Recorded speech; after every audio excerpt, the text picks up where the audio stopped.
What launch rehearsal?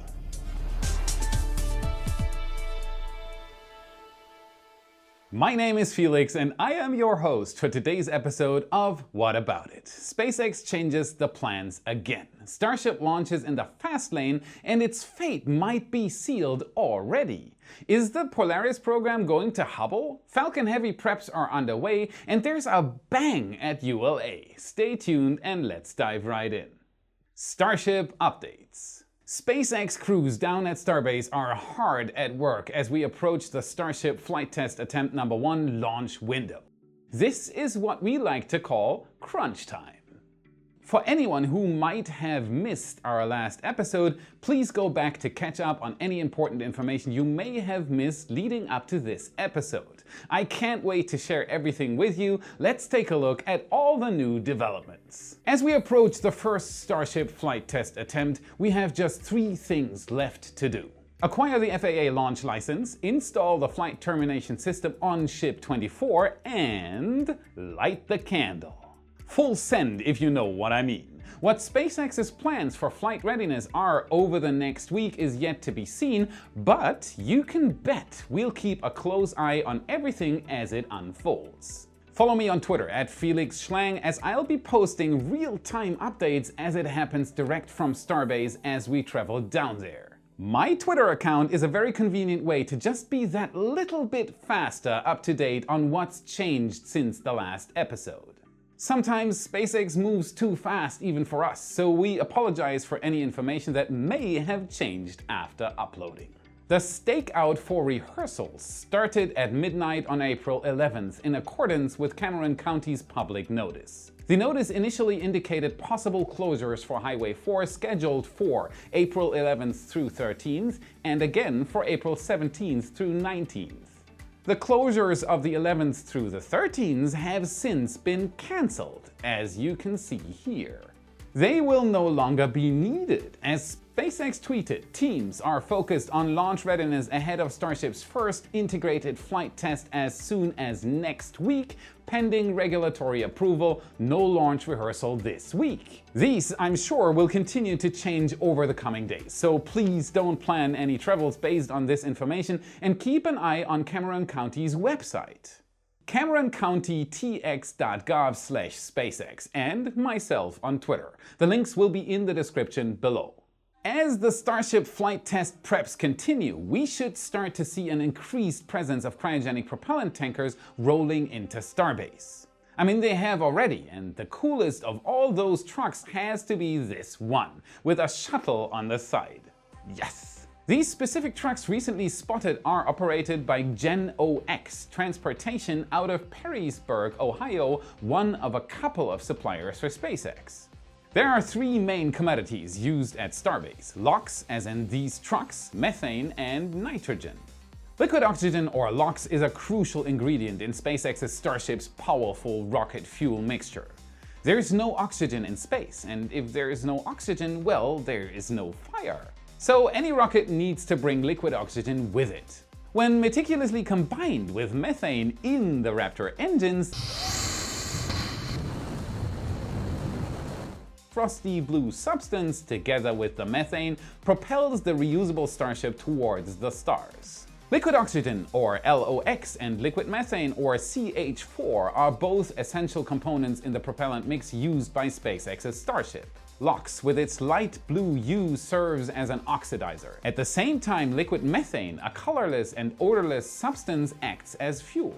It is stored at extremely cold temperatures, combined with the atmospheric conditions, creating a frosty rocket with visible vapor cascading off the sides. This just if you were asking yourself what's falling down on the sides of a rocket when it launches. Without getting too technical, they're combined, then combusted with an igniter to generate the immense thrust needed to lift Starship.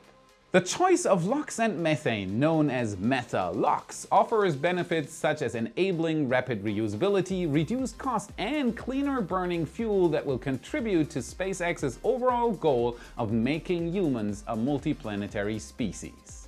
Do you think Starship will be the first Methalox rocket to achieve orbit? Share your thoughts in the comments below. As we aim to transform humans into a multiplanetary species, it's not just about having reliable engines and propellants, we'll also need a robust space-based internet system.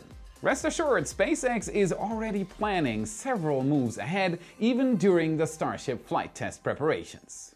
In other matters, Chief was on site for yet another PEZ dispenser install. Giving the space community a detailed look at these marvelous contraptions wouldn't be possible without his hard work. Thank you for allowing everyone to get up close and personal with space history. Here's a time lapse of the installation, which took just 15 minutes to fully lower the PEZ dispenser. We are not 100% sure what Starship payload bay section this is, but what I can tell you is that this is the second one installed in just about a week's time. As shown in this stunning animation, the revolutionary payload dispensing mechanism is designed to carry up to 54 Starlink V2 satellites, each weighing roughly 1.5 tons each. These satellites will be sequentially ejected through a slim slot on the side of the Starship, much like a sweet dispensing toy. So nice. The Starlink deployment animation that was just shown comes from a treasure trove of new animations and graphics over on the official SpaceX website. If you haven't seen the newly updated SpaceX website, be sure to go check that out. One of the biggest updates is the addition of the Starship flight test page, which happened on Tuesday, April 11th. I'm sure to many this is exciting news. It would appear that SpaceX has moved away from calling it an orbital flight test, now referring to it as the Starship flight test. You can find all this info by going to SpaceX.com. They provided a detailed description for the upcoming flight test along with countdown times for launch operations and a flight test timeline, which is a best case scenario. The most important line on the page, listen carefully, is completion of the milestones below is not required for a successful test, but each milestone completed will certainly make for an exciting test. All times are approximate. Remember, this doesn't have to be a 100% success on the first attempt. SpaceX already has multiple boosters and Starships in the pipeline ready to be tested after SFT-1. The data gathered from this attempt will allow them to redesign what needs to be redesigned and go further on attempt number 2. This was demonstrated in beautiful fashion during the high-altitude flight test campaign in 2021. As a wise engineer, Mark Petty said, "It's physics, math, and engineering. Machine it, draft it, build it, test it, break it." It's not doing it! Every time something new gets built, the world advances. Back to work. Look at what some of the most hardcore engineering ever created. Another addition that's been added over the past few weeks is a rotating full stack. This shows Starship on top of the booster in all of its glory, giving us a nice twirl around at the super heavy rocket. Doesn't that just look so proper? Some other fancy graphics we pulled from the website are these Raptor engines. You can see the Raptor sea level engine, which is noticeably smaller than the Raptor vacuum engine. As a fun fact, Musk recently tweeted that the larger XL Starship is likely going to happen at some point. It'll get bigger. The ship will probably stretch by another 10 meters or so, and they will add 3 more vacuum engines because it's inevitable. That's a good enough reason for me. This picture was taken all the way back on September 4th, 2020, when SpaceX completed production and shipped their first ever Raptor vacuum engine to McGregor, Texas. Just look how much they've been able to clean everything up. It looks less like a rat's nest and more like a rocket engine. The best part really is no part. Truly remarkable work by SpaceX engineers. I can't wait to see the website updated soon with actual pictures from the Starship flight test. This is reminiscent of when there were only animations of a Crew Dragon capsule docking to the space station. Times are changing. There's one more thing about SpaceX's updated website that really deserves a mention. SpaceX posted the entire flight as a well done and easy to understand infographic. There's not much new there except for one crucial thing. It all, of course, begins with main engine ignition. 33 Raptors on Booster 7 fire up and launch the Starship towards space. Then it flies up and separates from the Starship after MECO. Soon after, the booster does a so-called flip maneuver, positioning it for the boost-back burn towards the Gulf of Mexico. Super Heavy descends and does a soft water landing in the Gulf. So far, so good. Meanwhile, the Starship continues upwards, almost reaching orbit, but at the same time well above the Kármán line. Engine cutoff, coast phase, and then the next huge milestone, re-entry. If it survives that, this would be an absolute overachievement. And then comes the strange part. According to the infographic, the Starship won't do a flip maneuver and a landing burn for a soft touchdown on the water. Instead, the graphic shows a horizontal approach. SpaceX describes it as a water landing. If there's no landing burn though, the Starship will likely be too fast for any meaningful landing. Thanks to the added wind resistance of the flaps, it will slow down in the atmosphere, no doubt, but not nearly enough for it to survive a splashdown intact. So rip Ship 24 no matter what? We had an interesting spot on April 9th.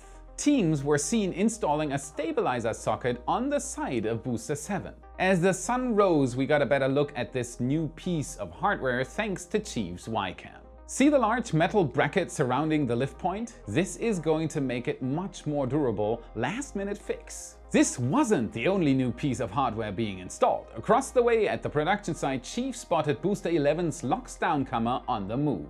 Just look how long these booster downcomers actually are. This amazing picture really helps put into perspective just how large we're talking. You learn something new about Starship every day. Finally, there is one more thing to talk about for the upcoming Starship launch. Starship 24 has officially been destacked. Starship 24 has officially been destacked. Dramatic pause. Yup, these are no fake images from Starbase. This happened in the early morning hours of April 12th. No worries though, this is very likely an excellent sign. SpaceX needed to destack Starship 24 one final time. The FTS or Flight Termination System needs to be installed, and this can't be done at a height of around 100 meters above the ground. It's not clear yet if this really is the reason as of recording the episode, but if it is, that's the last thing to do with the Starship before the launch. Speaking of learning something new, here's a really interesting story I bet you did not know about Boca Chica Beach and Starbase. Listen to this. In April 1933, William Swan, who was renowned for his rocket gliders, devised a courageous skydiving act at the Del Mar Beach Resort in Texas, now referred to as Boca Chica Beach. During his stunt, he intended to jump from an airplane, set off a rocket attached to his back, and fly back to the crowd on shore. Despite initial difficulties, Texas aviation legend Slats Rogers decided to fly Swan. Swan directed him far out to sea, away from the crowd. After bailing out at 8,500 feet, Swan's flares and rocket failed to ignite. He vanished into the clouds and mist with his parachute deployed, seemingly lost at sea as the tale goes. Rumors circulated that he may have intentionally landed south of the Rio Grande and gone into hiding, possibly in Mexico. Swan was presumed dead, despite authorities not finding any evidence of him or his parachute. Coincidentally, less than a century after the first human rocket flight attempt, this site is now home to arguably one of the most important launch attempts in history, instrumental in humankind's journey to the moon, Mars, and beyond.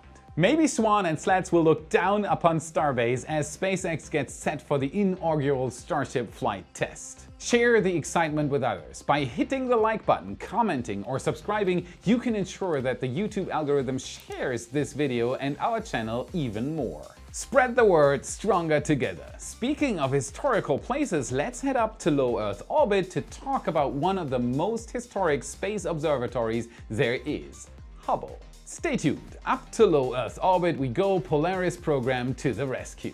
We have some awesome news out of the Polaris Program. On Easter Sunday, Jared Isaacman tweeted some juicy orbital info and future plans. Jared Isaacman, for anyone who may not know, is the CEO of Shift4 Payments and the visionary behind the Inspiration4 and Polaris Program. He was quoted saying, "But you never know, maybe the next Polaris mission we will drop in for a visit. Winky face." Wow, that is some awesome news. The Polaris program is set to make history this summer by embarking on the world's first private spacewalk, or EVA, and completing many other groundbreaking experiments. On the back of Polaris Dawn, the next Polaris mission might have its own objective: to save Hubble. And this recent tweet gives the idea new speed. NASA is currently evaluating together with SpaceX if such a mission would be feasible, and the topic doesn't seem off the table. Hubble's orbit has sadly decayed over the years due to atmospheric drag and solar activity, which causes the telescope to experience resistance as it moves through the remnants of Earth's atmosphere. This drag has gradually lowered Hubble's altitude. Over time, if not corrected, the telescope orbit will decay to the point of re-entry and disintegration in Earth's atmosphere. Look, it's a bird, it's a space shuttle. Nope, it's just Jared Isaacman and the Polaris program saving the Hubble Space Telescope. I can't wait to watch this mission unfold, fingers crossed for Hubble, keeping the good news rolling. About 1 year from now, millions across the United States will witness a total solar eclipse, the last for over 20 years to come. NASA has selected Kerrville, Texas, Indianapolis, Indiana, and Cleveland, Ohio as primary partner locations. The path of totality extends from Mexico through the US to Canada. Viewers outside this path will experience a partial eclipse. Safety precautions such as specialized eye protection or alternative viewing methods are necessary during eclipses. Free solar eclipse glasses are occasionally available to local events, libraries, science centers, or astronomy clubs. In the weeks leading up to an eclipse, these organizations may distribute free glasses as part of their educational outreach or promotional offers. Keep an eye out on local news or social media for announcements about such events in your area. Get those glasses ready, it's going to be a beautiful show. As we move along, I've got another bit of interesting news to share. You also won't want to look at this without some special glasses. An unfortunate anomaly occurred on the test stand for ULA on March 29th. A photo by Ars Technica's Eric Berger showed what appears to be a massive fireball, with debris flying everywhere from a Blue Origin security camera while testing on a Centaur 5 upper stage for the upcoming Vulcan rocket occurred. It wasn't until after the photo was leaked that ULA CEO Tory Bruno took to Twitter. He tweeted, "Most of what you can see is insulation and smaller bits from the test rig. One piece of the hydrogen tank's dome, about a foot square, ended up a few feet away. The test article is still inside the rig and largely intact, which will significantly help with the investigation." Tory Bruno added that the upper stage is beyond saving and that a new one will take its place. This might delay the first launch of ULA's brand new Vulcan rocket, slated for launch no earlier than May, which of course is next month. Best of luck in your investigations, Mr. Bruno, and ULA will keep you posted as that could take some time. Hopping back next door. The SpaceX Transporter Erector, or TE, was lowered at Launch Complex 39A to pick up a part called the reaction frame. Do you know what this means? The Falcon Heavy watch has begun.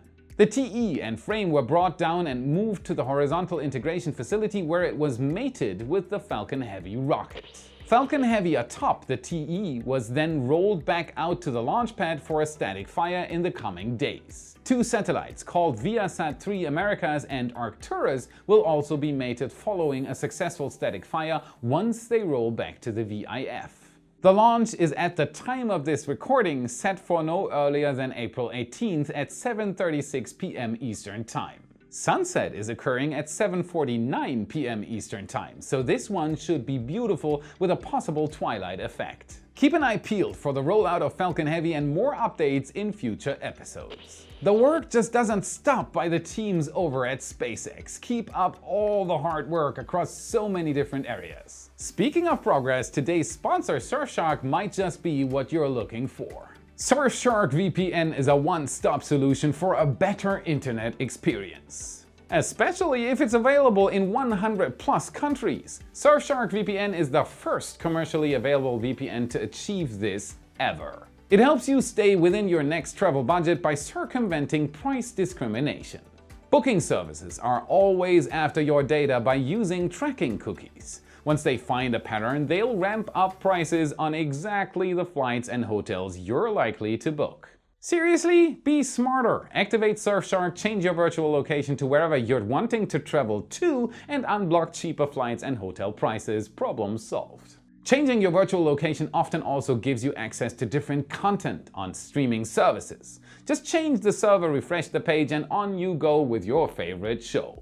And Surfshark VPN is not collecting any data about your activity at all. Surfshark doesn't monitor, track, or store what you do online. That means no connection or activity logs. I only accept sponsors I personally like. Surfshark is my daily companion. It automatically starts up whenever I turn my PC on. Head over to surfshark.deal/Felix and enter my promo code Felix for 83% off plus 3 extra months for free. Surfshark, surf with your own set of rules. That's it for today. Remember to like and subscribe. Check out our merch store to beef up your space nerd wardrobe. Crazy stuff and absolutely worth a visit. And if you want to get even smarter about space and rockets, watch this video next to continue the journey. Thank you very much for watching, and I'll see you again in the next episode.